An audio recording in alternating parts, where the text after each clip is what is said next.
Chapter 4, Involving a Lady. Montage, Sherlock's Fantasia, Part 1. Sherlock sleepwalks while his shadow fiddles. Through a fever dream, clues in the case, phantoms come to life. Circle of footprints, spinning cab wheels, steamship tickets, Hawthorne's top hat, Square Boots's blank face, a red shadow, streaks of war paint, drinks with Hawthorne, struggles, lonely woman's shadow, tragic, clutches a prairie flower, blood splatters the air, Scarlet A, drawings come alive as Square Boots morphs into a Mayan bat god. Claw-like fingernails reach for Sherlock, trapped inside a giant silver ring. Spins faster to Shadow Fiddler's devilish fandango. Morphs into unidentifiable specter of Professor Moriarty behind Colonel Moran in Rance's uniform. Run along now. The fireplace candle flickers, blown out by Sherlock's startled awake, dizzy and aching, into Sherlock's sitting room, morning after, Sherlock's point of view. Slow and hazy, cross unsteady, to Watson, fast asleep in a chair. Draw a blanket over him.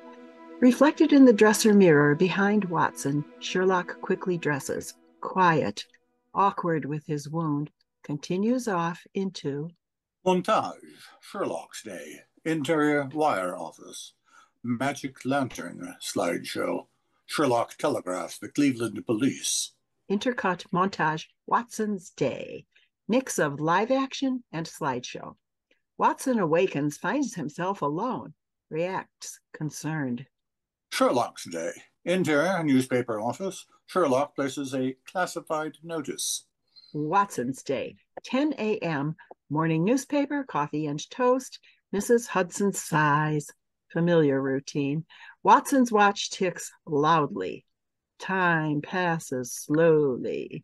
Watson busies himself quietly, circulates through the sitting room, Sherlock's mementos on display, over which we hear, What to make of Sherlock Holmes? Most intriguing, frustrating, insensitive, perplexing, uniquely self-consumed and single-minded. From his own writing. Interior several jewelry shops. Sherlock selects a silver ring. Interior Sherlock's bedroom. Watson moves Sherlock's things to one side, clears space in half the bedroom for Watson's bag, Mycroft's valise.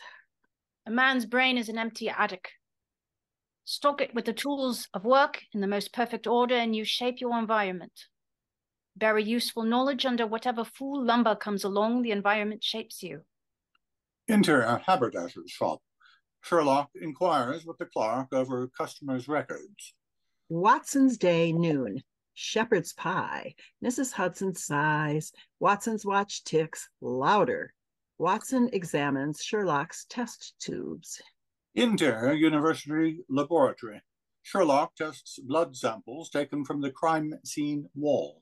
Interior Sherlock's sitting room and den. Watson combs through Sherlock's very eclectic library. Watson's watch ticks loudest. His knowledge was extraordinary, almost as extraordinary as his ignorance. Interior National Library. Sherlock researches.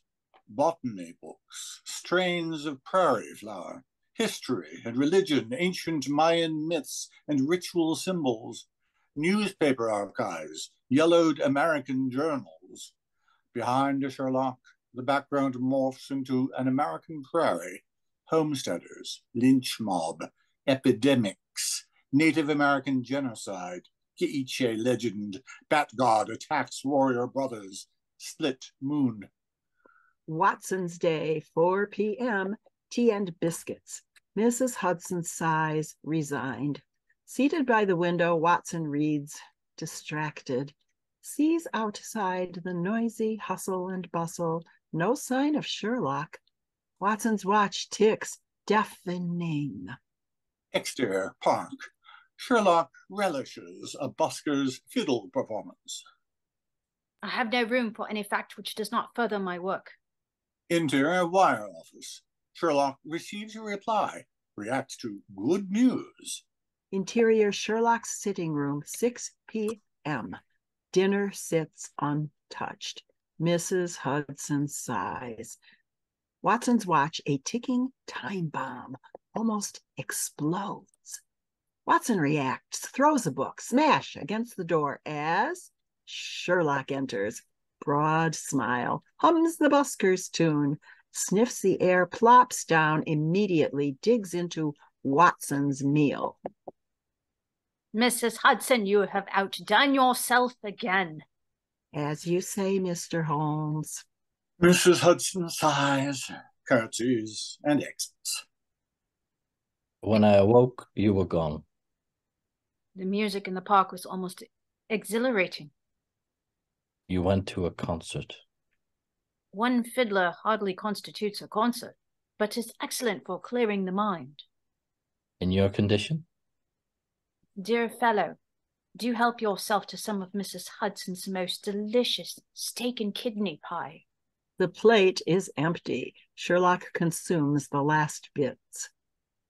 As your doctor, I was concerned. There's nothing more invigorating than an interesting case. You will find a fairly good account in the late edition of the Times. Mrs. Hudson assured me there was no reason to worry. Mrs. Hudson. She is familiar with my habits. Frustrated, more like it. Fortunately, the news reports make no mention of the ring, for I have spent the day sowing seeds and setting the trap. See for yourself under the found column. Found, Brixton Road, Ladies' Ring, silver, in the roadway between White Hart Tavern and Holland Grove. Apply Dr. Watson, 221B Baker Street, between 8 and 9 this evening. Took the liberty of using your name, as my own may be well known. Sherlock crosses behind a dressing screen. You expect our square-toed friend to come? Or an accomplice? Our quarry must have dropped the ring while engaged with Hawthorne. He discovered this and returned too late, acting the drunk when found out by Constable Rance.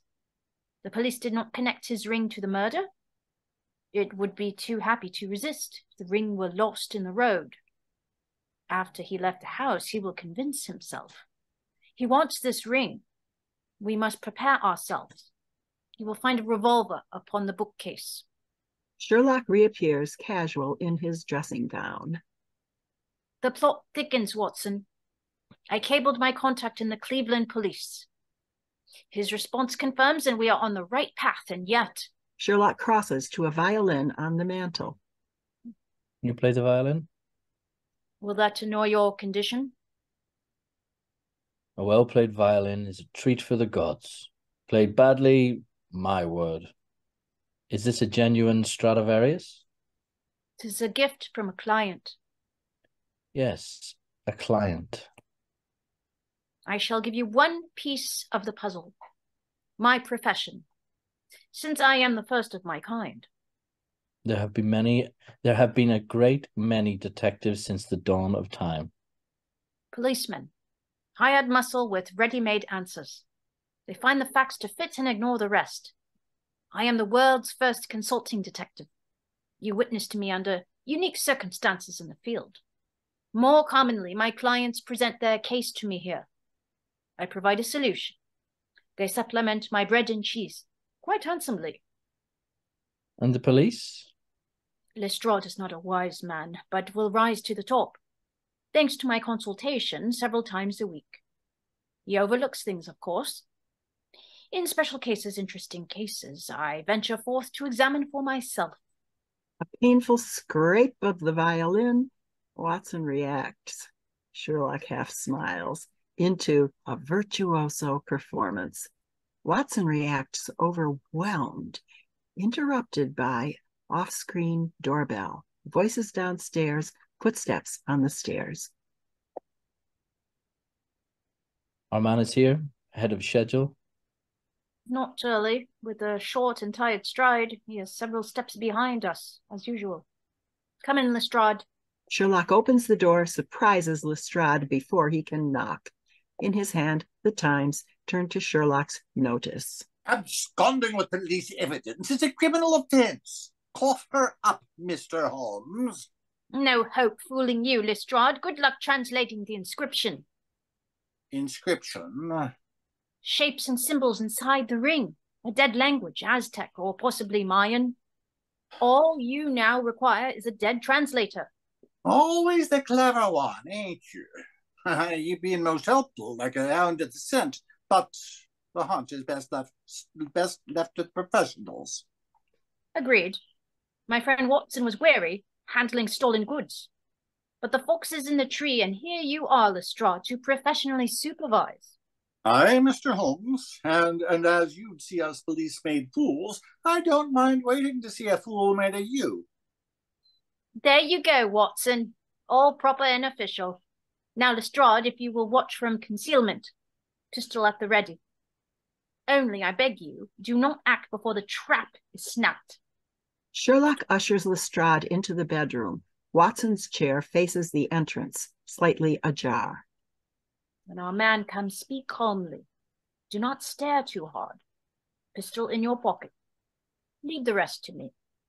Off-screen, doorbell rings. Voices downstairs.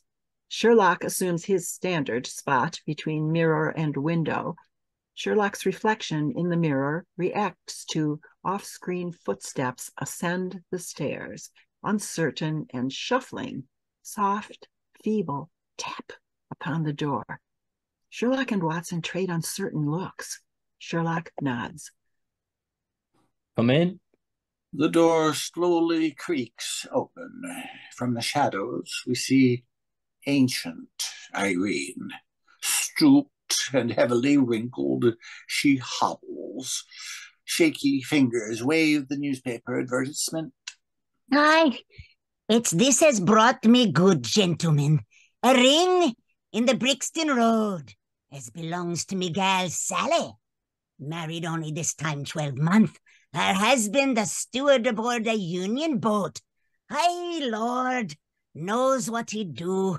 Come home and found her without his ring is more than I care about and think when the drink is in him. If you please, she went to the circus last night along with Is this her ring? Ah, thanks be to God. Lord be thanked. Sally be a glad gal tonight. That be the ring, all right. If I might just have your address, please. Aye, 13 Duncan Street, Houndsditch. Aye, a wee wary way from here. In the mirror, Sherlock sees Irene's eyes, half again younger than her person. Brixton Road. Brixton Road does not lie between Houndsditch and any circus. Irene's reflection looks up, directly into Sherlock's gaze, a shared recognition, like strangers who met in a past life. Irene's eyes react, sharp little daggers, challenging. The gentleman asked me for my address. Me, Sally's, is 3 Mayfield Place, Beckham. And your name is? Oh, my name be Sawyer. Hers is Dennis, often Tom Dennis, which is married her, and a right smart lad is he when at sea, but on shore. What with the liquor and the women about. Watson trades an uncertain look to Sherlock's angry nod. Clearly, the ring belongs to your daughter, Mrs. Sawyer. I'm glad to restore it to its rightful owner. Through the bedroom door, narrowly ajar, Lestrade reacts, anxious. When he sees Watson, gives the ring to Irene. She surprises Watson with a hug, overacted thank yous. Irene tucks the ring into her pocket, shuffles off and out. Lestrade bursts out of the bedroom. Sherlock, already in full street clothes and coat under his robe, blocks Lestrade, maneuvers Watson between them. The game is afoot. I will follow her to our man. Sherlock exits. Watson intentionally stumbles over Lestrade. A ring! Either his whole theory is wrong, or she will lead him to the heart of the mystery.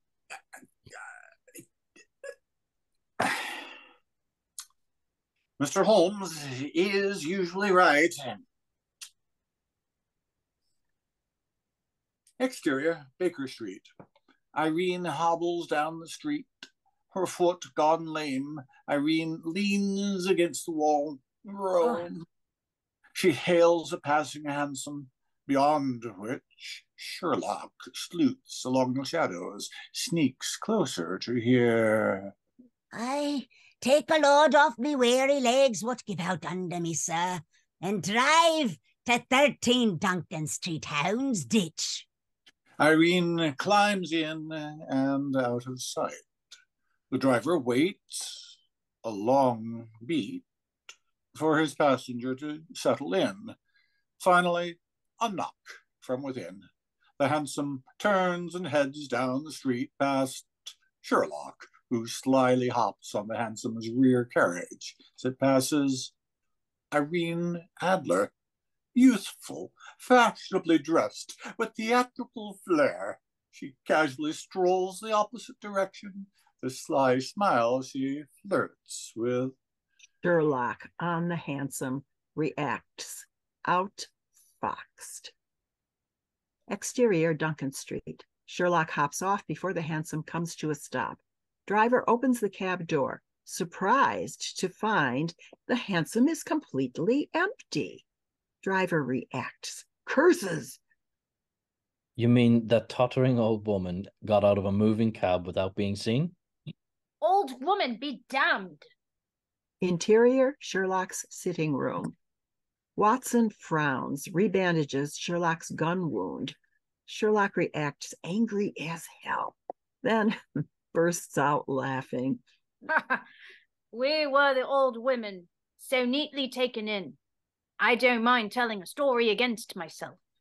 Ho ho. But I am glad Lestrade is not here to see how right he was. After all the chaffing I'd given the yard, he'd never let me hear the end of it. He ran off screaming, the ring, cursing both of us to boot.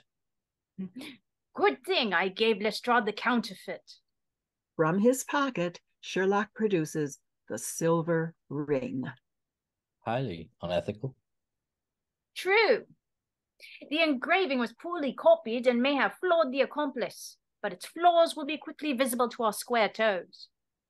Who is not without friends ready to risk themselves in this cause? Friends are a rare treasure. Small memento, a reminder against being too big for my own boots before this case is over. Sherlock slips the ring onto his finger. Perfect fit. Into next chapter, the plot thickens.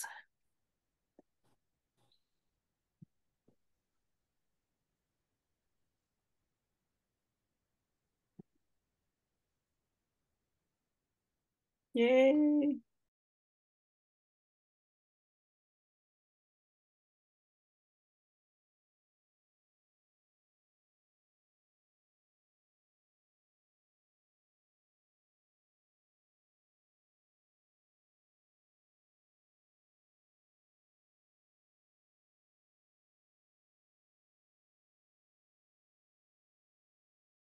Inside a castle on a remote island in the Scottish Hebrides. Doug enters, checks no one is there, and dashes over to a window. He pokes his head out and looks up. Sandra cautiously enters.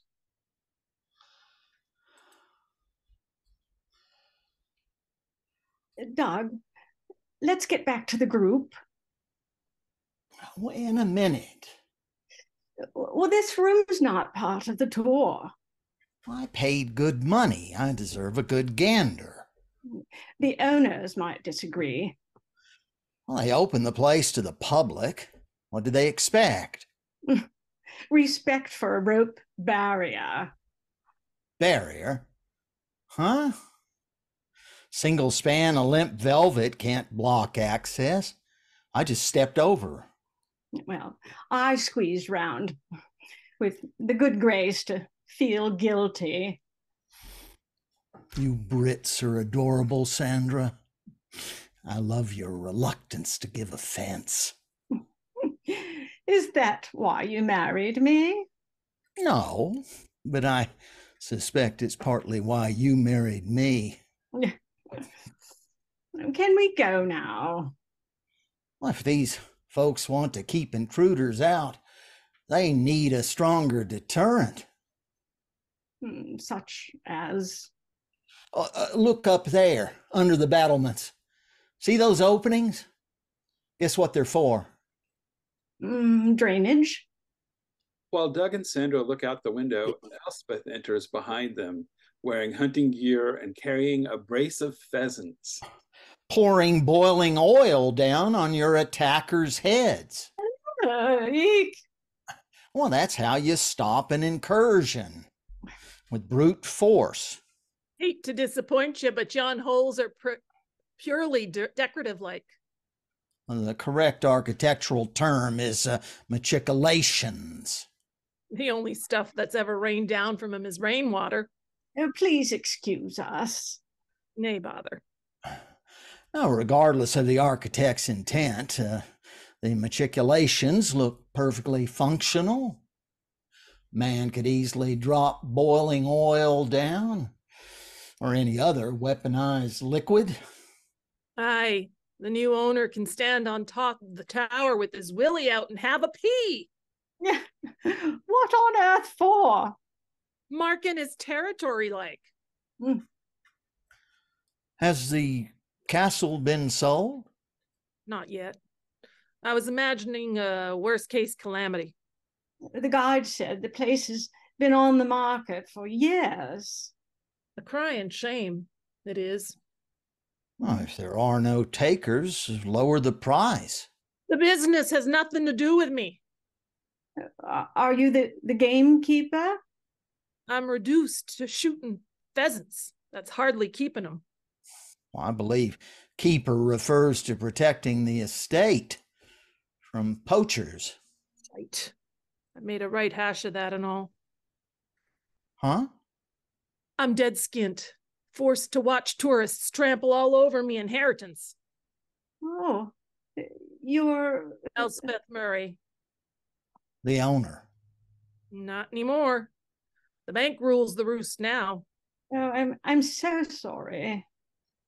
All good things come to an entropy. If they've foreclosed, why are you still here? They asked me to stay on as caretaker till they can offload the title. Heartless wankers. Well, if it's any consolation, this is one of the best castles we've seen. You haven't seen the roof. The correct architectural term is holes. At least you've got decent fortifications, not like the pitiful ones we saw in France.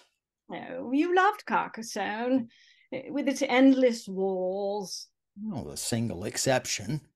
But those dainty structures on the Loire, hopeless. Oh, Doug. 10-year-old boy with a slingshot could breach their defenses in 5 minutes. Well, the chateaux are from a civilized period, when elegance triumphed over paranoia. The world's still dangerous. Castle needs to be an impregnable fortress. This one's perfect. Even though it's fallen to bits? Well, becoming a ruin enhances its charm. Tell the bank to put that in the sales pitch. Just out of curiosity, what's the asking price? 30,000 pounds. $37,000 for the whole estate? Every last inch. That's ridiculous. The land alone must be worth 20 times more. There's a catch. This is a National Trust site. The castle can't be demolished. Still, the grounds have huge potential for development. Nae chance. One day me dog was bearing a bone, found an ancient helmet, Bronze Age. So? The British Archaeological Association thinks there may be more items of interest. I didn't see any signs of a dig. They're short of funds. They say they'll get around to us one of these decades. And in the meantime? No construction allowed anywhere on the estate. None at all? There's an exception for renovating the castle. Estimated cost? 12 million quid. No wonder there are no buyers. The bank's hoping some kind of soul will fall in love with the place. Is there information about the deal online? Of course. Doug hands his phone to Elspeth. She brings up a website. Doug? Just having a look? Doug studies the website. Elspeth, you should know, Doug and I are comfortably off. Grand. But we don't have a spare 12 million pounds lying around. Ah, well, I'll soldier on. Pheasant pie for dinner again. The bank's offering a 20% discount for an immediate sale. They must be desperate. I doubt if any bank ever felt despair. I wish there was a way to help. It didn't involve squandering a fortune. Thoughts and prayers butter no mortgagees. Uh-oh. What's wrong? Nothing. Doug types enthusiastically. Honey, what are you doing? The bank streamlined the process. Payment transferred. Purchase confirmed. Oh, are you bonkers? I've scored a bargain. Best 30K I ever spent. But the ongoing cost. I'm thinking of the future, Sandra. Trust me, I have a plan. Don't growl. How can I, when you're being so uncharacteristically generous? Preserving heritage is a pure good deed, like. And this must be hard for you, losing your home. I'm glad it's gone to someone who'll restore it to its former glory. Well, I won't spend a cent on renovations. But surely that's the whole point. Nope. I'm happy to let the castle crumble into a picturesque heap. Then why did you buy it? So I can build a secure refuge for our family. The estate's the ideal place. You can't build anything here. The deed of sale prohibits any construction. Beyond the perimeters of the castle walls. There you go. However, excavation to access the foundations is approved. I'll build underneath. No, not again. I don't get it. He's planning a bunker. It's an undetected survival suite. What? Doug's a doomsday prepper. The correct term is pre-apocalyptic warrior. Now, I thought you'd given up that nonsense after the New Zealand fiasco. Well, I've been hunting for somewhere more suitable. The Hebrides are remote enough and much safer. Oh, hold your horses. I just remembered. Foreigners can't buy a National Trust site. I saw that clause in the contract. You're beat, pal. No, I'm not. It says, please confirm the purchaser is a British citizen. I checked the box. You dirty cheat. The sale's null and void. Newt the winder. It's perfectly legit. Read who the purchaser is. Sandra Jenkins? What on earth? I bought the estate in your name, love. When all hell breaks loose, our family will survive. So let me get this straight. I'm the legal owner? Yes. The deal's above board.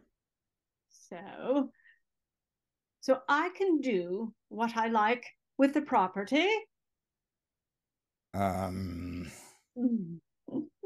Elspeth, would you like your castle back without the bank breathing down your back? Name your price. Oh, £1. Elspeth searches through her pockets. Sandra reaches into Doug's pocket. Hey! Sandra finds a coin and gives it to Elspeth.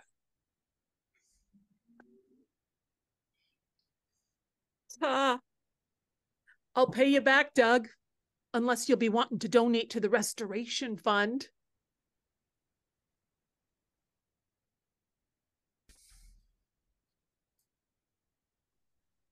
Oh, I'm sorry, I'm so dark. Well, you were right before we started, I realized it was dark out. I'm so you're in sorry. one of those British castles.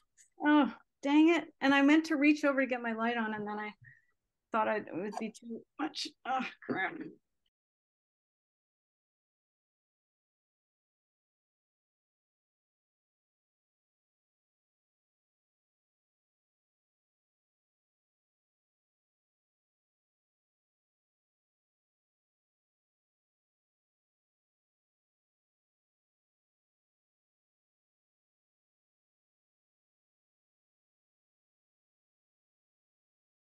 Interior large warehouse day. Burnham, male 50, carrying a large toolbox, walks down a long passageway flanked by shelves that reach from the floor to the ceiling. The shelves are packed with boxes and assorted products. Burnham pauses and looks around. He turns back in the direction he was heading for a few steps. Until he reaches an aisle, he looks down both ways of the aisle. Burnham shakes his head, then raises his hands to his mouth, cupping his face. Milton, where the hell are you? He lowers his hands and waits. After a few moments, he cups his hands around his mouth again. Damn it, Milton! Don't make me search the entire place for you! Burnham lowers his hands, bracing his free hand in a fist against his waist. He then walks forward, stopping at the next aisle, looking down both sides. Again, he raises his hands up to shout. It's bad enough being stuck in here, but you're trying to be funny and stuck in a room. It ain't funny. Stop hiding. Where the hell are you? I ain't hiding. I'm right where I'm supposed to be. Yeah, where's that? In the back, by the generator. In the back? What back? I've gotten you so turned round looking for you, I'm just in the middle of one giant box. You've been here longer than me. You should know where everything is. Just past Candyland. Candyland? I've been here long enough to know there ain't no section called Candyland. Well, it should be. That's all that's here from floor to ceiling. Have you seen the Hershey bar? Burnham begins walking in the direction of Milton's voice. Oh, yeah, I've seen a Hershey bar. I've eaten a few in my days. Bet you never ate one as big as these. They're almost comical. Been here 30 years, ain't never seen anything comical. What about the circus land and all the clowns? I told you, there ain't no circus land nor Candyland. Besides, clowns on a shelf ain't funny. They're creepy. They make funny faces. They're funny. Hey, do you know the joke about the clowns? Burnham stops walking and places his toolbox on the floor. He flexes his fingers and rubs his arm. I'm not in the mood. Come on, when you're stuck in a room, it's good to tell jokes. Burnham sits down on his toolbox and takes out a handkerchief to wipe his forehead. Not in the mood. So, what happened to the clown who ran away with the circus? Burnham wipes the back of his neck with a handkerchief. Well? Burnham pushes the handkerchief back in his pocket. Well, what? The clown. What happened to him when he ran away with the circus? I don't care. I just want to fix the generator and get out of here. Vernon stands up and grabs the toolbox. Uh-oh. What now? You'd better hurry if you're gonna fix it. It looks like the generator's busted. It started to smoke. Shut it down. Oh, there's no plug. Oh, the switch on the panel above the generator. Vernon continues to run until he reaches an open area beyond the shelving. There's a large generator against the back wall. Milton, male, 25, stands next to the generator, laughing. Vernon stops and drops his toolbox on the floor. He is breathing heavily. What's so funny? I didn't know you could move so fast. Vernon bends over and presses his hands against his knees as he continues to catch his breath. You said it's smoking. Well, it is. Milton walks over to the generator, pulls out a candy cigar from between an opening in the generator. But I forgot we were in Candyland. Milton sniffs the candy cigar, pulling it across under his nose. How about it? You want a hit? Kid, you ain't funny. If I wasn't about to have a heart attack, I'd beat you to death with my toolbox. Sorry, I wasn't trying to kill you. Don't ever do that again. My time is coming soon enough. You're not that old. I know how old I am. And 30 years in this place has made me regret most of it. I don't get it. You probably don't get a lot of things. Yeah, well, you're probably right, but I don't get why you hate this place so much. Vernon picks up his toolbox and walks over to the generator. Been here too long. But it's such an incredible place. I could live here. You probably could. Vernon takes out a large wrench and leans over the generator. Maybe you were made for it. I wasn't. 30 years, huh? How old were you when you started? 21. Hey, that's how old I was when I started. Vernon stops tinkering and looks back at Milton.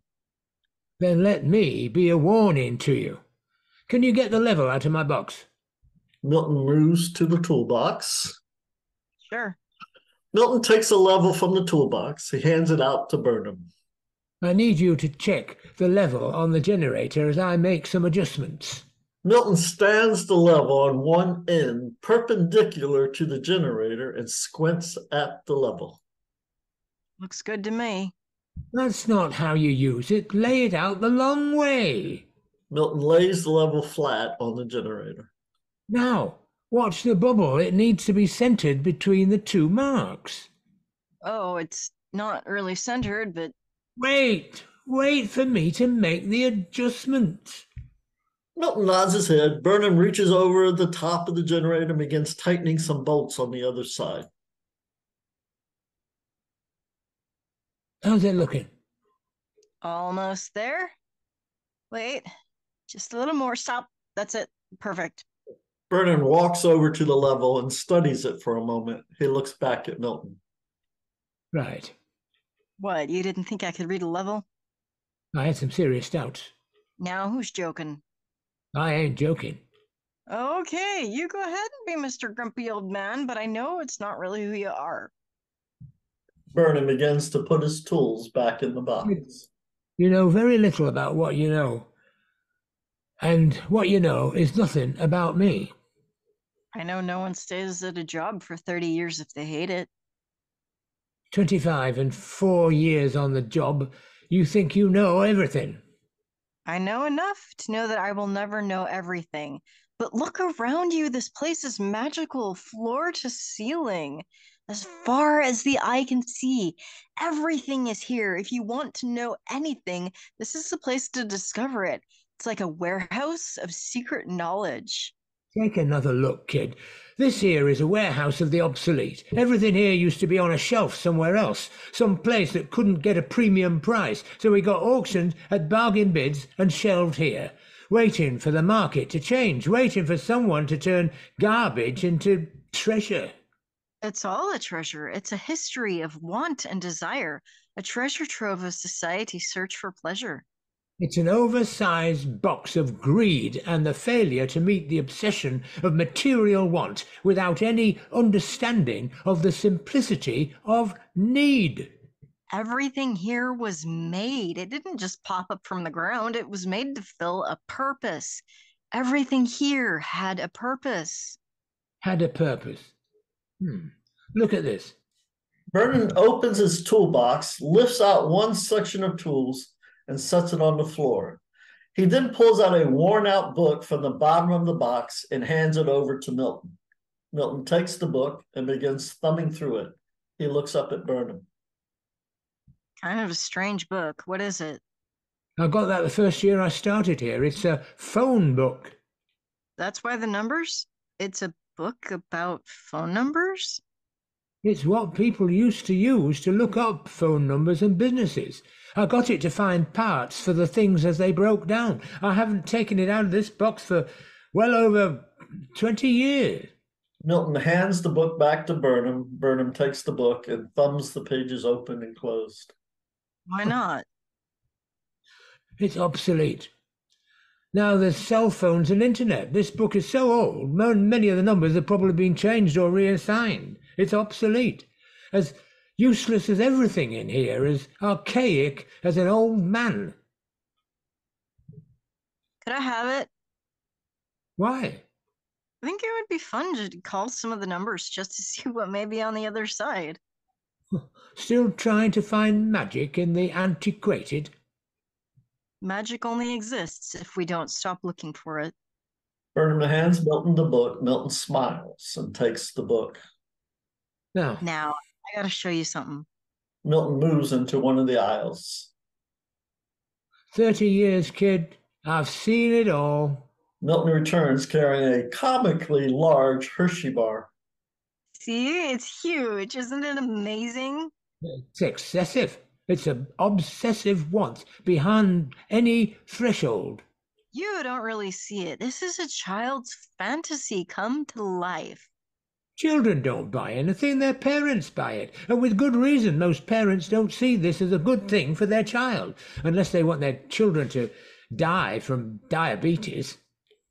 'Cause you're a one-person consumer. Think of this as a banquet for friends or family. This is not something just one person consumes. This is something to be shared. Parties can be built around 10 pounds of milk chocolate. And now it sits on a shelf of the unwanted. Whatever you do, kid, don't hold on to it, or this job expecting it to mean anything in the long run.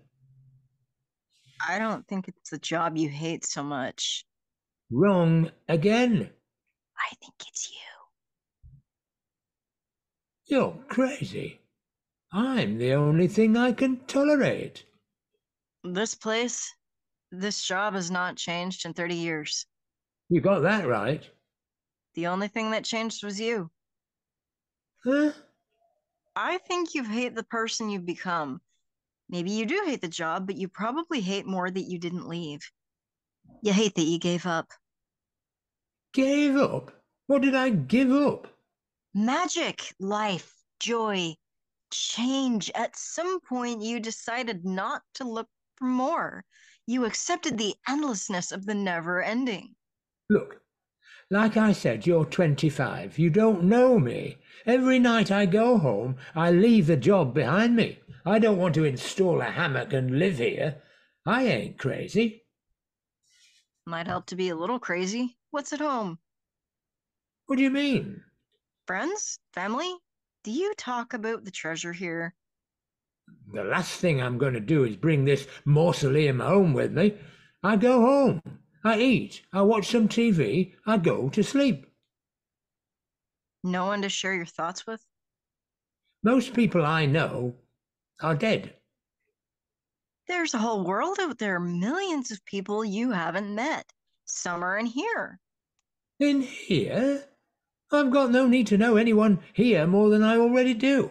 The less people on the inside who know me, the less that are asking for me to do something. And yet, well, look who's inside again. You trying to make a point? You're hiding. What the hell do I need to hide from? The world changing around you. Change making things obsolete. You say you hate it inside, but it's your refuge. Every time you went out to look for a reason to hide again, gave you another reason to stay in here. Okay. Okay. Vernon packs up his toolbox and stands up. Starting to get a little crazy in here. And although it sounds like you've already punched out, I still need to hit the clock. Vernon begins walking away. Interesting talk. If you want to get out of here, you just click your heels together. They made him bring it back. Vernon stops and turns back to Milton. What? They made him bring it back. Made who? Bring back what? The clown, the circus. What in the hell are you babbling on about? About what happens to the clown who ran away from the circus. It's funnier when it's said all together. You know, it all just comes down to timing. Just thought it might have been in the back of your mind, and not knowing might have driven you crazy. Oh? They made him bring it back.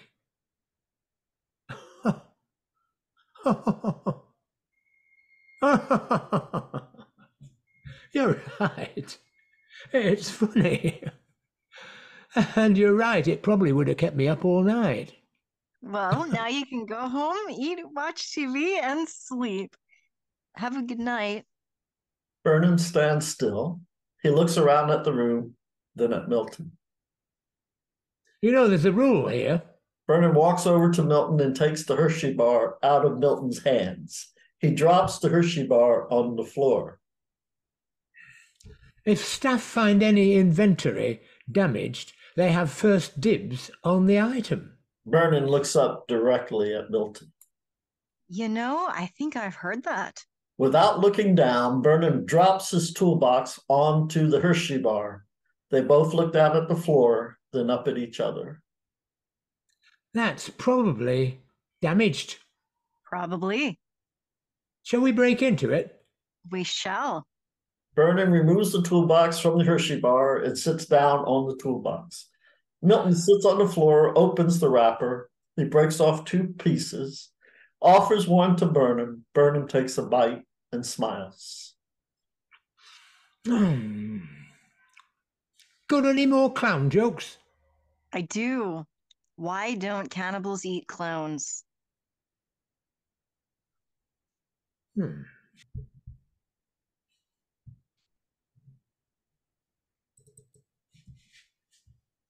So good. Woo. I give up. Why don't cannibals eat clowns?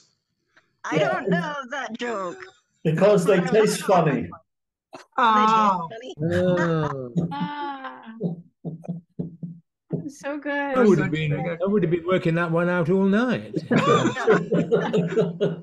An oldie but a goodie. I'm not familiar with any of these clown jokes, but I liked saying them.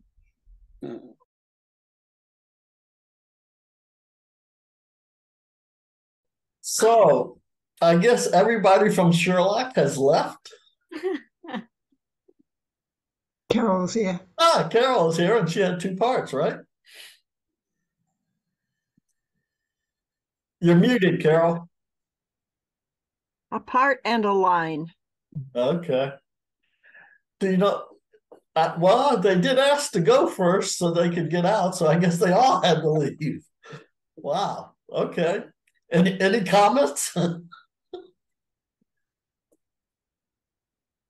like the characters and the variety of the voices. It was really, really entertaining. I wanted to ask him if John selected the actors or did they volunteer? Now, I'm under the impression that he selected the actors because I don't remember seeing him posted that he needed any of the parts done, which made me wonder why he gave so many parts to Paul Carpenter. Why not have broken that up with other actors? I just, I was kind of hoping to ask him that. Well, I would assume it was because the fewer roles, the fewer people you have to invite. Well, okay, well, couldn't he have just done the narration with one person doing the narration and then give Paul like two of the parts? Yeah, but he did say that he wanted to have a male female narrator. And just and watching it, it got a little confusing when Paul was speaking as a narrator or when he was speaking as a character sometimes, because a lot of his parts as a character, he was off screen. And so that got a bit confusing, but yeah, do what you want. But a few episodes ago, we had discussed the possibility of having two narrators, but for the specific stage directions and then the descriptive blocks of text, and the way he decided to chop it up, he didn't really follow any of that. Okay, because it just was random. So because there even seemed to be moments where you were the narrator, and then right after you, Paul was narrating. Was that true? Yeah, like I said, he didn't break it up. I would have broken it up slightly differently, but he had his own logic, so we did that. Okay. All right. It's all experimentation. I'm not the writer. Or the director. It's all experimentation. Okay. Well, I guess we'll move right along. Hey, Rex, are you in the November Short Play Festival down in Maryland? Yes. Okay. Good. Yeah, let me think what play that is. There's so many all over the country. Yeah. Countries. I had the same problem. I'm trying to find a play for Henry and Zev. I had the play in mind, but I couldn't remember what the title was, so it took me It happens too. We rehearsed a different one, and then he found that one, and then we rehearsed that one. Not for very long.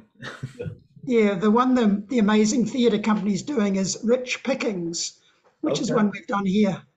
All right, good. Which also features Doug and Sandra. Ah. Oh, okay. That was the one where Doug is trying to persuade his wife to go on the yacht, and she doesn't really want to. Yeah, I remember that one. I've written several plays with Doug in particular, and several with Sandra, but Doug is a recurring character. And in my play, there's a reference to the New Zealand fiasco. That's another play in itself with the bunker in New Zealand. I remember it well. Yeah. All right. Good. So she sold the castle back for £1. Yep. And he bought it for £30,000. Yep. Okay. Who's the philanthropist in the couple? These are rich folks. $30,000 is nothing to rich folks.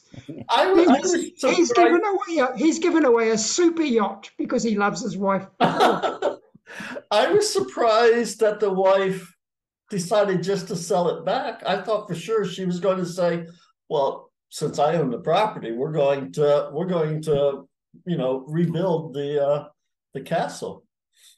No, as she said, she doesn't have the £12 million for the renovations, but at least she's given it back to the true owner. Okay. But he doesn't have the money either, does he? Doug's rolling in it. Doug's got all the money in the world. He's not going to miss this. Well, He's rich. Then why was he losing the castle anyway? He was just going to let it fall to pieces because he was just going to let it. He doesn't care about the castle. He just wants the place to build his bunker. Oh, but I mean, the wife sells it back to the original owner. Yes. The original owner has money problems, so the original owner is not going to be able to put money into rebuilding the castle either, right? Well, she'll have to raise funds. She's got this donation fund, but at least she owns it back. She doesn't owe any money to the bank. Okay. So yeah, she hasn't solved. It's true, she hasn't solved all her problems, But Particularly, the castle isn't going to fall particularly down when a the year. property taxes have to be paid. Yeah.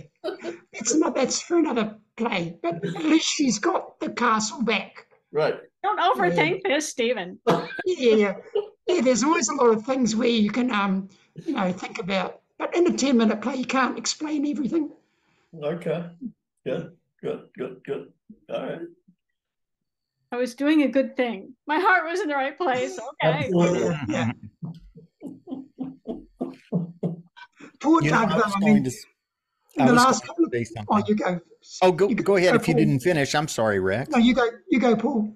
Well, you weren't privy to our rehearsal, but I wanted to say what great suggestions and notes Rex was giving us, which I think should appear in the script. I think you should maybe just briefly, maybe even a single word in the way to deliver the line, because it was very helpful, your suggestions. I thought it really added to it. It gave it a more depth, and of course the audience didn't see us going through that. But that's a good issue to talk about. How many stage directions to put in a script? I mean, even a single word could put you on the right track. Yeah. So Paul is talking about things like where Doug suddenly becomes quite tender towards his wife. So I could put like in brackets, tenderly or warmly or something like that. Yeah. But the tendency for scripts these days is not to do those parentheticals, but to leave them to the director to find those moments for himself. And sometimes they'll make different choices. Yeah. I understand you don't want to micromanage something too much, because then the actor feels like he's just a puppet on a string and has no contribution to it, and they need. I think that is a quality it needs to have, where the actor feels like he's bringing something to the table also. But I don't think by reading those lines I would have ever arrived at some of the suggestions you gave, which colored it in a completely different way than the way I was thinking it. Yeah, and another director might make different choices. Yeah. I mean, there's pros and cons to doing it, but yeah. So I don't know, Stephen, do you tend to put like parentheticals in your scripts? Or what about you, Tim? Do you tend to... When I use parentheticals, I usually use them in place of saying pause. I usually give it an action for the actor to do to show that pause. I don't usually use it to give an interpretation for the actor to use. So for me, parentheticals are just there when I want to break up their dialogue and I don't want to use pause or beat.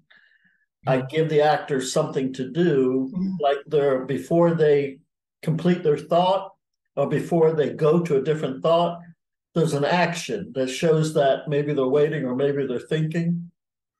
And then they have their next line.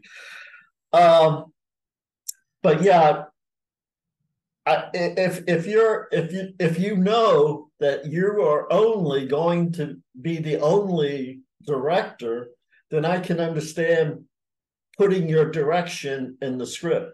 But like you said, a lot of these times, particularly for Rex, is he gives them over to the theater companies to do the direction. So I know a lot of times when I've had scripts read by other actors, I will come up to them later and I said, it's really great how you got into that character and understood it. And they said, because it was written that way. So if it's in the dialogue, the actor can generally pick it up, how they're supposed to be interpreting those lines. And so you try to give them as much as possible without saying, this is the way you have to perform it. Yeah.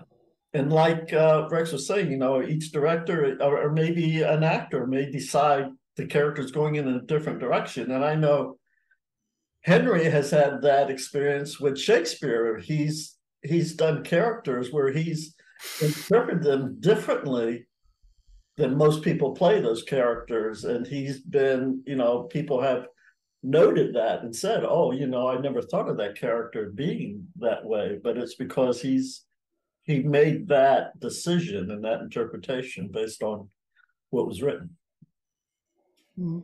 It tends to also, that sort of thing tends to rely on my mood at the time. So I'll just, but the Shakespeare writing is so open to so much different interpretation that it's fun to explore it each time and go, okay, what mood am I in now? How does that affect it? What about you, Tim? What do you do with your scripts? Who, me? Yeah, do you tend to like give instructions for how lines should be delivered, or do you leave it to a director? Or... If it's really important, I will, but otherwise I'll let them figure it out, or I try to. Yeah. They could come up with something much better than what I would put in. And I'd like to point out that the first play that Rex brought to this COVID-induced virtual performance, he didn't want to direct it, but no one else was there to direct it. And so he was reluctant to direct. But I think it's great that, what Paul is saying, that his direction really helped with how you developed your characters. I'm glad that Rex, at least here, has decided to stay as his own director. Super helpful. You know, also maybe it depends on the playwright. You know, maybe that's an important factor. Maybe some playwrights are a little more particular about the way they thought something should be. And so it depends on the playwright, maybe, or the writing. Maybe the writing can be, I don't know. I'm not a writer, so I probably shouldn't contribute in that area, but yeah, there's another element to this, just practicality. I mean, I want to get my plays produced. And in order to do that, I have to appeal to directors. And I know directors generally don't like to have what they call directing from the page. So like you say things like nervously or something like that. They want to put their own interpretation. They don't like to have too much written in like that. And I remember when I wrote my earlier plays, I had less success in placing them with directors, mainly because they were what was considered overwritten. So you've got to leave something for the director to do. So that's why, Paul, that's why I don't put some of those things like, a tender moment between the husband and wife, or, I leave the director to find that or find other spots. Yeah, Rex kept telling me to be nicer to my husband. I don't know. And he kept telling me to be nicer to my wife. I mean, but I think it was an actor can have a different arc for it. So, yeah, I understand that. And the directors need to have something to do, get paid. Sure. Yeah. And I notice some directors, when they get a script, they have different approaches. Some directors just ignore stage directions, even physical actions they will ignore when you put them in. And that can sometimes be a bit annoying when they don't include the physical actions. But yeah, I've had some of my scripts, performed a dozen times, and I've seen quite a few of them, and a lot of the action is totally different, or the pacing is different. So that's part of the fun. You never know how they're going to interpret it. It is a bit like Shakespeare, where whenever you see a performance of Hamlet, it's always different. And I kind of limit my stage directions because I think when plays used to be written, they would say enter stage writer, leave stage left, and upstage or downstage. Besides the fact that those directions confuse me, I've been in theaters now, and not all theaters are built the same way. And you know, some theaters are in the middle of a room. And so to put in those directions is almost useless, because depending on where the play is going to be performed, if it's going to be performed on Zoom, you know, what stage directions can you put in there? And if it's a, you know, a black box theater, it's going to be limited to how that theater is constructed. And it's going to change just depending on the environment. Absolutely. So my play is a good example of that. So I don't know if you saw the opportunity for writing a play set in a castle, Stephen, where they actually had a photo of the set. So I knew what it was going to look like for this production. It actually had like a window for Doug to look out of. Right. So I incorporated all those elements in the script, but I didn't specify them in the script itself. All I said is he looks out of a window. I didn't say, you know, have like a Gothic arched window or anything like that. So, I mean, this could be done on a black box without there being any actual physical window there. Yeah, I was intended to write something for that, but I never got around to it. I wanted to write a prequel to Macbeth, but I never got to it. Well, I understand better now that you've talked about it. I understand better why your reluctance to say too much. Yeah. Yeah.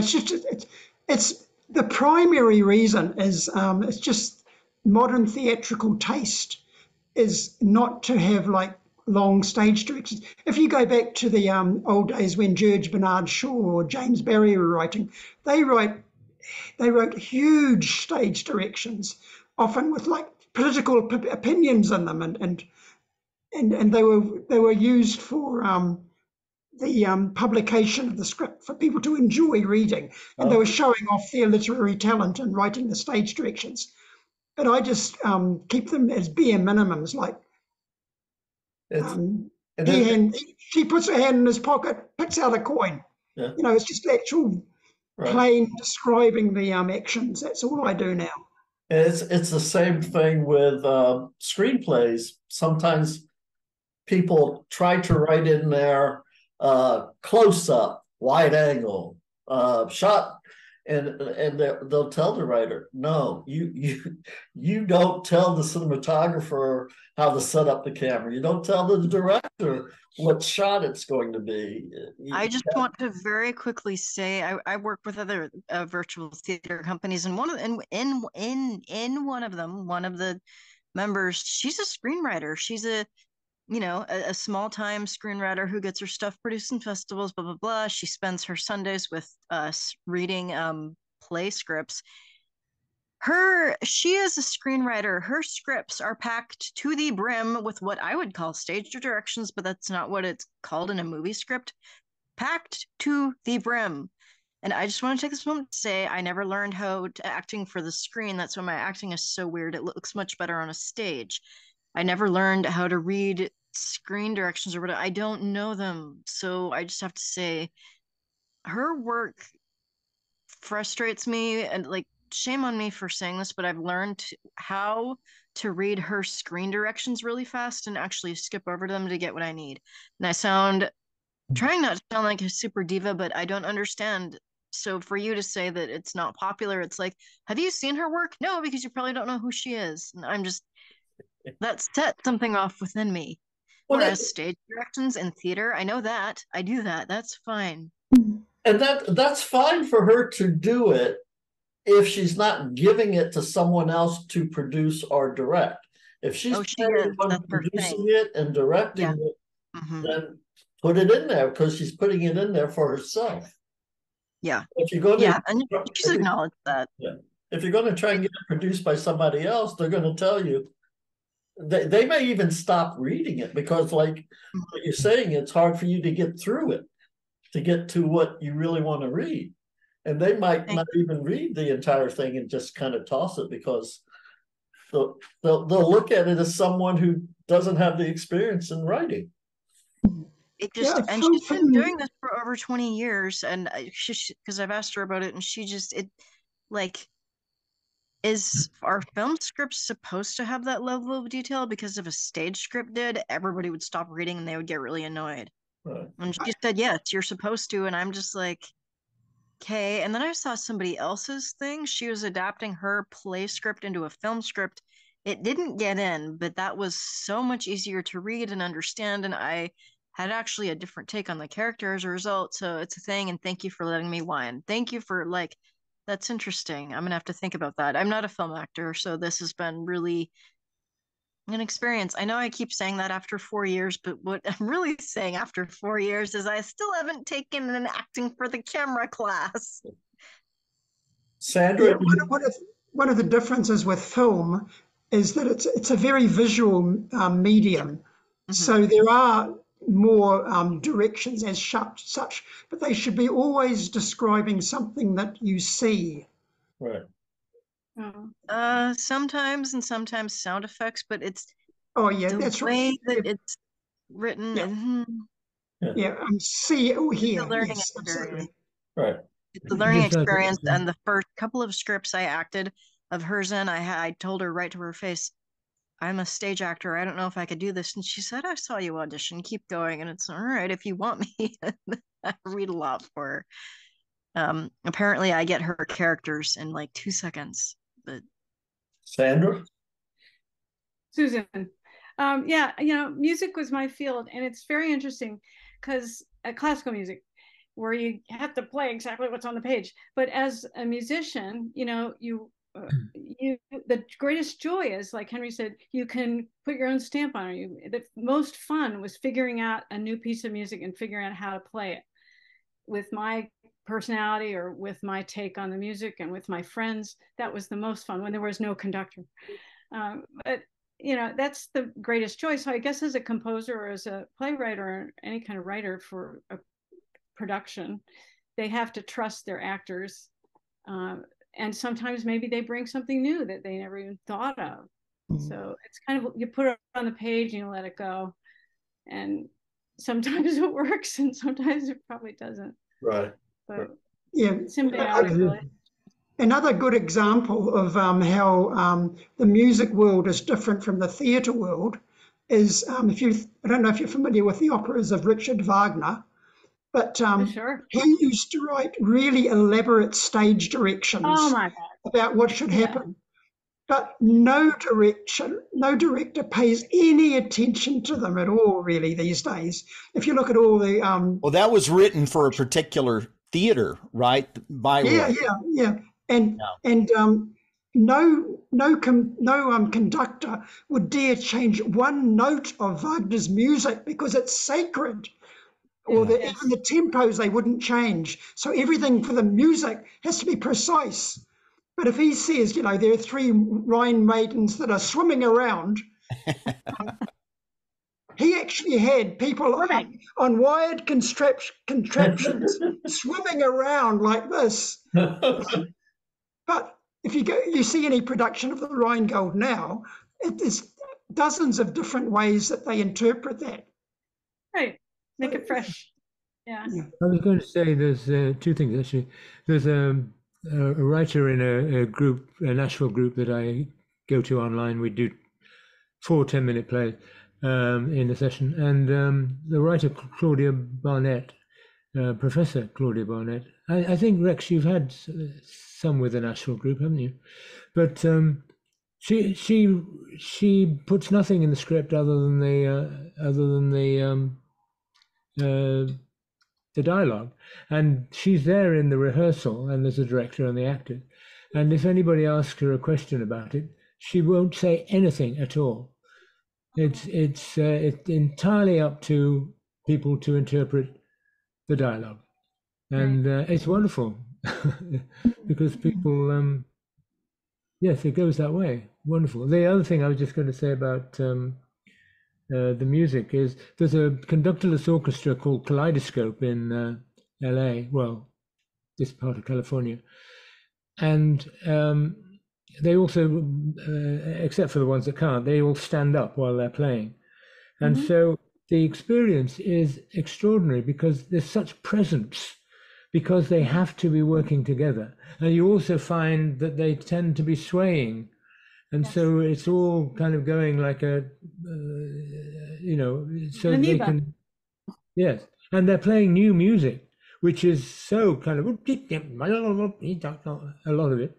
And it's just, but the presence of it, because I've talked to the musicians and they say, yes, it's wonderful because in an ordinary orchestra, you do find yourself just kind of going along. But with that, you have to be there to be part of the amoeba, really. Absolutely. There's an Orpheus Chamber Orchestra. They have no conductor too. Same thing on the East Coast in New York. And there is apparently also, ownership. Yeah. Yeah. Apparently, also they rehearsals take quite a long time because they have a lot of arguments about how they're going to do it. Yeah. We should go faster here. No, we should go slower. No, I think it should be. So we had a third piece that got added at the last minute. That's great. It's called Another Look, and took me a while to find it, but I finally pulled it out, and Henry and Zeb did a great job in interpreting it. Thank you. That was remarkable. You said you didn't really get to rehearse it too much. It was really well done. Yeah. Yeah, it was fun. And I don't think I gave any direction at all.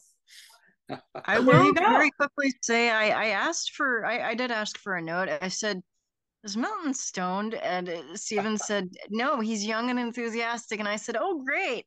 I was 18 and I was working in a warehouse and everyone thought I was annoying as shit. And I wouldn't be surprised if they thought I was on drugs. I was just really excited to work in a warehouse, you guys. So I was able to connect to that character in that way.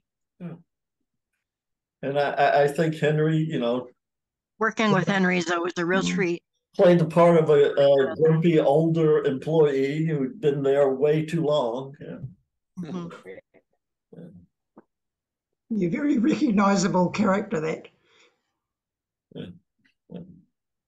I just wanted to have a real Hershey bar that size, that's all.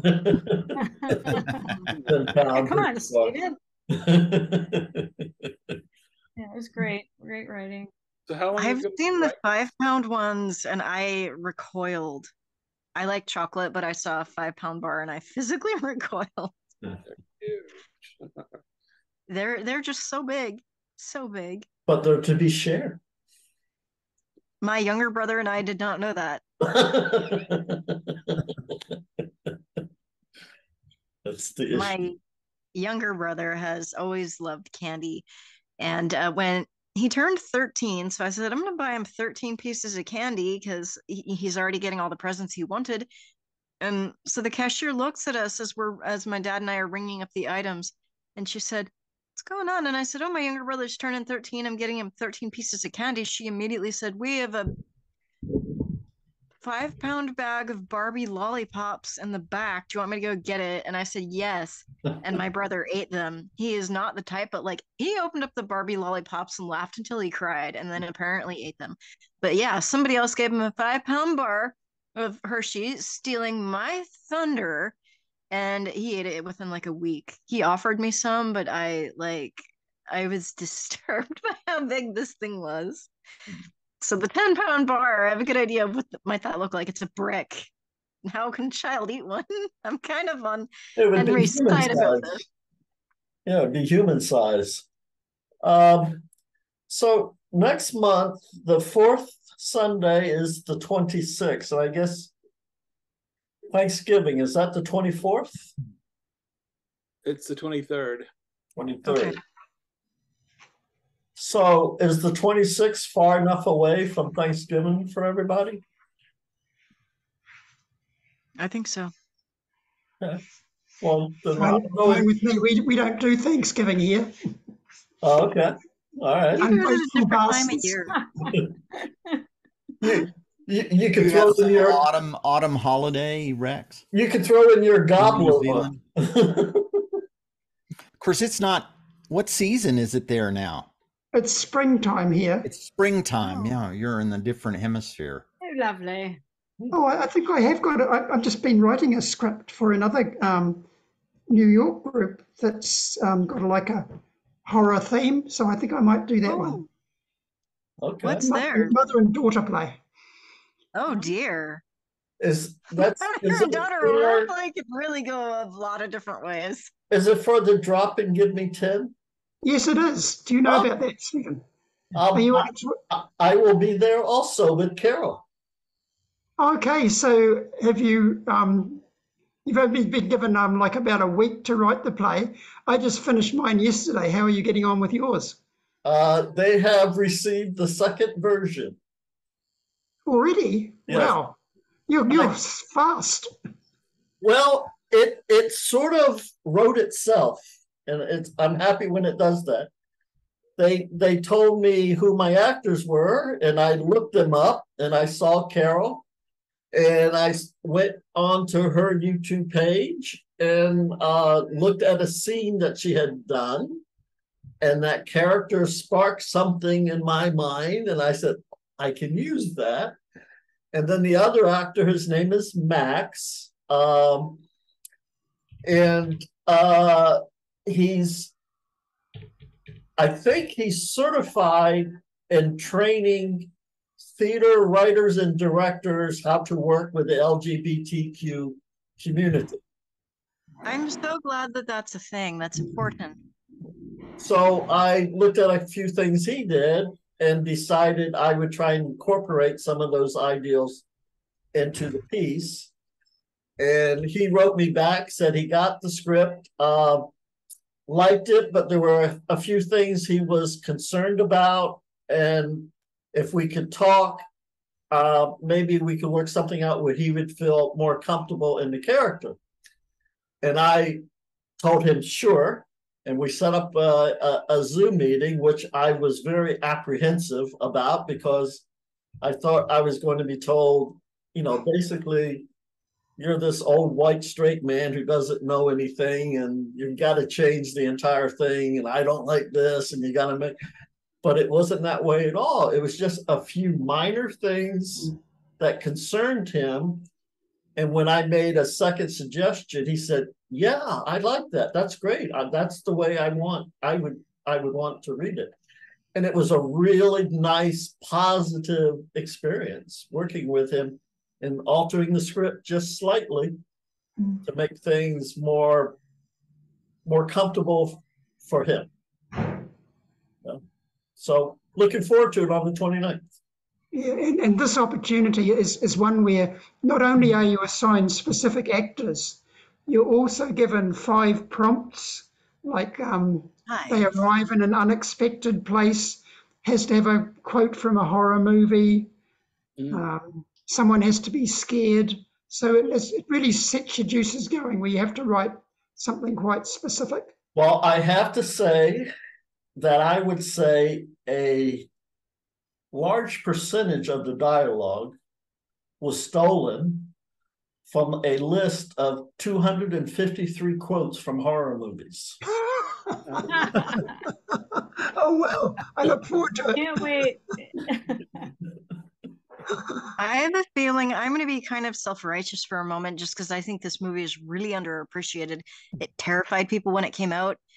And then now, 20 years later, they're like, oh, it's campy. And I'm looking at them like when it came out in the theater, you were screaming. I was sitting there next to you and flung my popcorn over my lap. The 1996 movie, The Craft, is always going to be one of my favorites. It's terrifying. It still holds up even after all this time. And did you mention that? Should I just go write my own goddamn play and have it in there? I don't think The Craft was part of that list. Yeah, it was okay. Huh? I'm mulling it over in my mind. I have meant to write something that did incorporate a line from that movie, but never got around to it. I've written dramas based off of it, but not horror one. Well, dramatic short stories. Anyway, I'll do that. And if anyone wants a prompt, I feel like I should explain this and don't, go ahead and steal, quote unquote.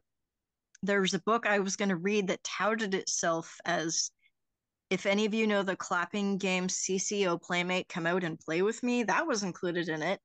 And it was from a doll that was haunted, that the string pulled itself and the doll sang that.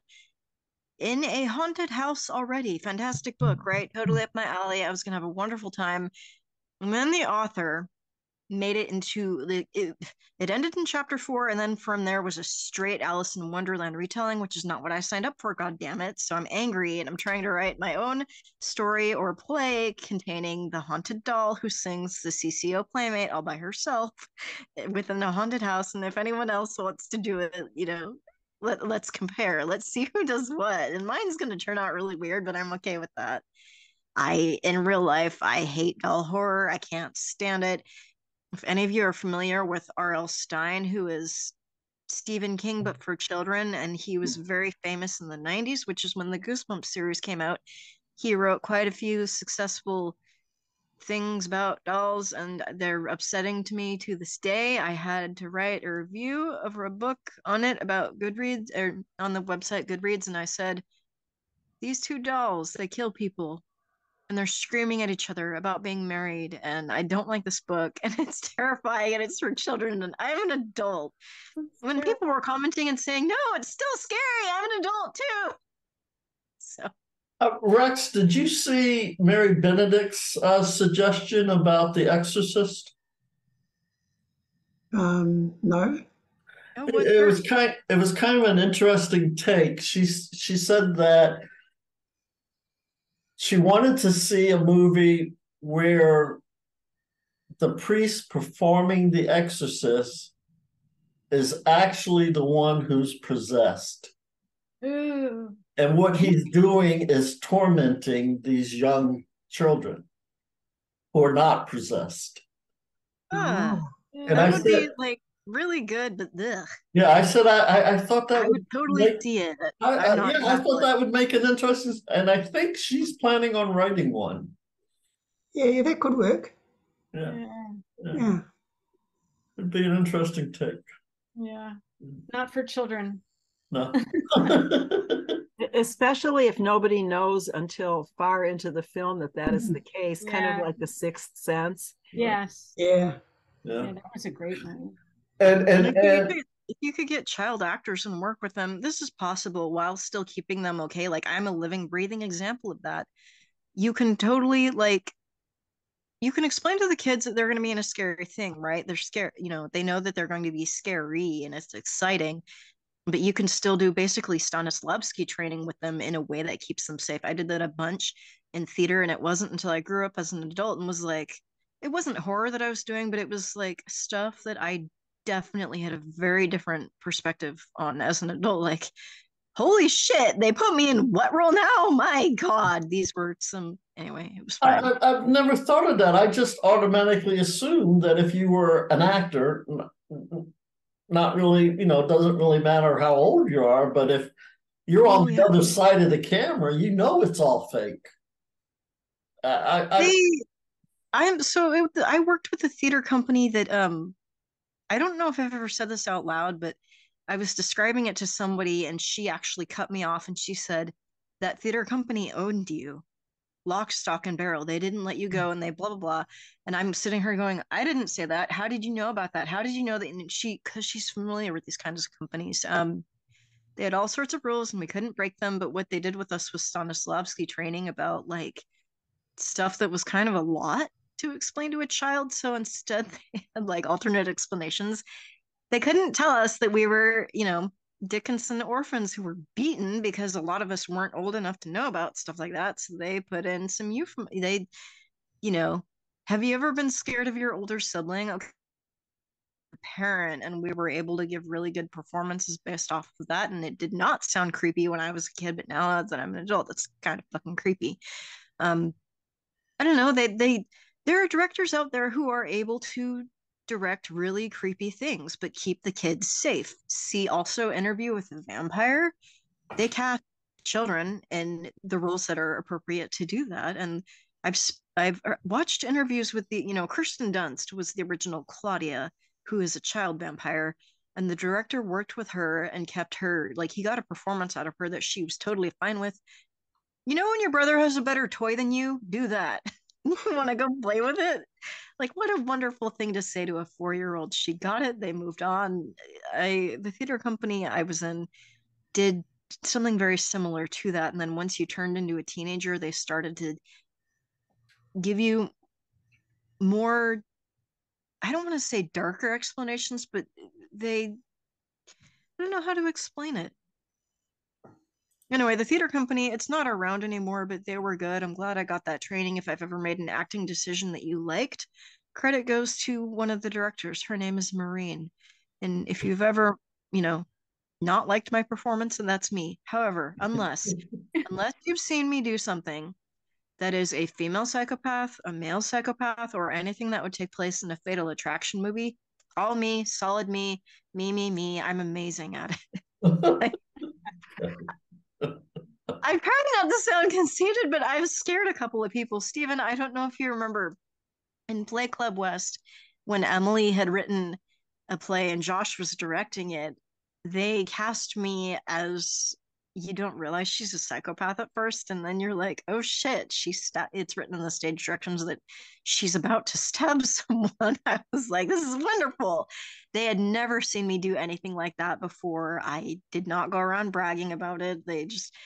When I come back on camera and Emily's laughing and Josh's eyes are just huge, like falling out of his head practically. And right as I was about to say, don't hate me, I was doing my job, Emily just goes, we have got to put you in a Fatal Attraction movie festival script reading for like 5 different roles. One of the biggest compliments I've ever received in my life. Wow. So I don't know how I got into the topic of, if you like my performance, credit goes to the director. If you don't like it, it's me. However, if you see me playing a psychopath, that's me. Yeah. The directors did not teach me to do that growing up at all. They were like, it would have not, that was not what they did as a theater. We were pretty restricted in what anyway, whatever. I'll still be processing it in 20 years. Yeah. I got to play the villain because I was really good at Fatal Attraction. You have to leave, Susan? Yeah, sorry. Okay. Sorry. Great. Thank you so much, everybody. Thanks for coming. So nice with me. Susan. Excuse me, sorry. So, see you the 26th? Did we confirm the 26th? Yes. Okay. Absolutely. Yes. Yeah. Yes. Thank you. Okay, see you later. All right. I'll let you know how it goes, Rux, on the 4th. Yeah, when I get to talking, I'll be with you. I'll see it, Stephen. But you won't. The 4th, yeah. For that, let me know. But for the drop and give me 5, I'll see your script and I look forward to it. Okay. All right. See you then. Okay. Yeah, if it's 5 different prompts and based off of the actors that you know, it helped. Either like overwhelming or incredibly tight knit. It practically wrote itself. I have a feeling that actors can't just waltz in and join because you don't know what they're capable of as an actor. Maybe there's a benefit to me going on about how great I am at playing psychopaths. If they show enough, both Carol and Max had plenty of reels of their work. I don't have a YouTube page. I'm too lazy. But it did help a lot. You are going to finish this, so we finally get to see what happens, right? Because it was just so interesting. Well, as far as I know, nothing else happens because it's not part of a script. What the whole process of this is, the drop and give me 10 is they did not want a short piece. They wanted the first 10 pages of a longer piece. Oh. But it's not a piece that I thought about writing until they gave me the prompts. So for right now, there's no story. It's just those 10 pages. You can't just leave us hanging there with the bright lights on. You just can't. But the best thing that I like about this, and I talked to this about Max, because he was basically, you know, he said how creepy Carol's character is, and I'm going. The interesting thing is, I want to see Carol be creepy. The interesting thing is that it's a horror theme piece, but nothing happens. But there's enough suggestion that brings that kind of, you know, creepy, foreboding intensity in it. And it just, like I said, it just wrote it that way. And it was like, at the end, you go, but nothing really happens. So the second 10 minutes we expect to see here in LA Play reading in a future session. Okay. And then part 3.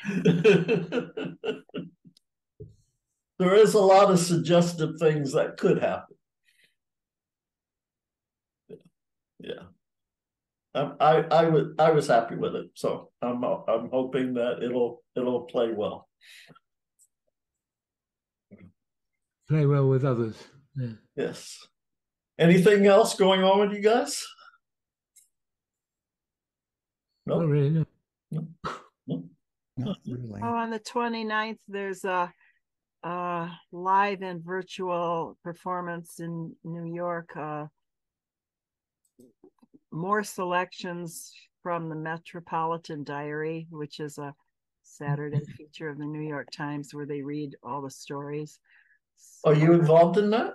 Yeah, I'm phoning in my performance, me and another actor, and so you're doing last time we did it all virtually. This time it's going to be live and virtual, and then in the winter they do another one which is all virtual. So but the drop in Give Me 10 is on the 29th, isn't it? Yes, I'm doing all of it. Wow. Okay. It's good to be busy. Yeah, mine is in the early afternoon at that one, and then yours. What area are you in, Carol? I'm in Florida right now. Oh, okay. All right. Good. Snake pit of America. Sorry. Are you involved in the New City Players? No, I not really. I know who they are. They're in Jacksonville, right? Right. Yeah. So they were doing some virtual stuff, but I kind of lost touch with them because I think they are back to in person. Yes, they're not doing virtual anymore. Yeah.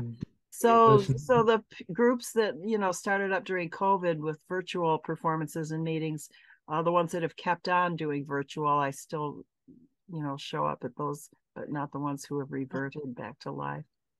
Yeah, I'm glad we're still going on. So the Fifth Avenue Theater of New York, they've kind of decided to do both. Okay. So sometimes they just are live, sometimes they're just virtual, and now they're doing a blended. We'll see how that works out. I guess it's and the people who do the Dropping Give Me 10 also do live performances also, right? Playground Experiment? Yes. Yeah, this will be live. I don't know if this will be live, yeah. So the other piece that you're doing is through the Playground Experiment? No, the Metropolitan Diaries through the Fifth Avenue Theater of New York. The Playground Experiment is with you, and that is through the Playground virtual. Experiment. That's virtual, though. But it's not live. It's not live. It's virtual. It's not live as meaning in person, but it's virtual live. Okay. Isn't it? Like an audience gets to watch live. But in other words, it's being streamed live. Right. Whether it's virtual or in person, those are two different things. But live means while you're doing it, the audience is there. Because I think the Playground Experiment have a theater location where they do live performances also. Yes, that too. So they are still doing both. Okay. Like the one they did Saturday night was live and virtual. I didn't go to that one, so I don't know how that works, but I just do the virtual ones. So, but once you present, you know, there's an audience there, as far as I'm aware, unless they change. What's the New York group called? Metropolitan something? Oh, Fifth Avenue Theater of New York. And that's run sort of in association with the Equity Library Theater of New York. And okay. Side Players of Queens, Johnny Culver is pretty much the director of all those groups, or he coordinates them actually. Is this the one that's in Astoria? Not this time. That's okay. All right. What's Queens? The Woodside Players, they perform in the Queens, okay, and they also perform online. Same as Fifth Avenue online, and they perform at the 650 Fifth Avenue building, which is right next to Rockefeller Center, and Equity Library Theater of New York performs all over Manhattan at different libraries, and the boroughs too, and also online. Yeah, we did Uncle Riley through the Equity Actors. Yeah, they have the festivals, the 4 festivals a year. Yeah. So now they're doing the winter festival. Okay. So I'm going to take off as well. I have another meeting, so I have to take off. We must have a chat sometime, Stephen, but I need to take off now. Let me know. Let me know when you have some free time. Yeah. Great. Thank you for being patient with me. I'll see you in a month or so. Okay. Yes, thanks. Great. Beautiful work today. Thank you. Yeah. Thank you. Yeah, credit goes to Stephen. So no, it doesn't. No, it doesn't. I'll see you, Henry. Bye. Bye.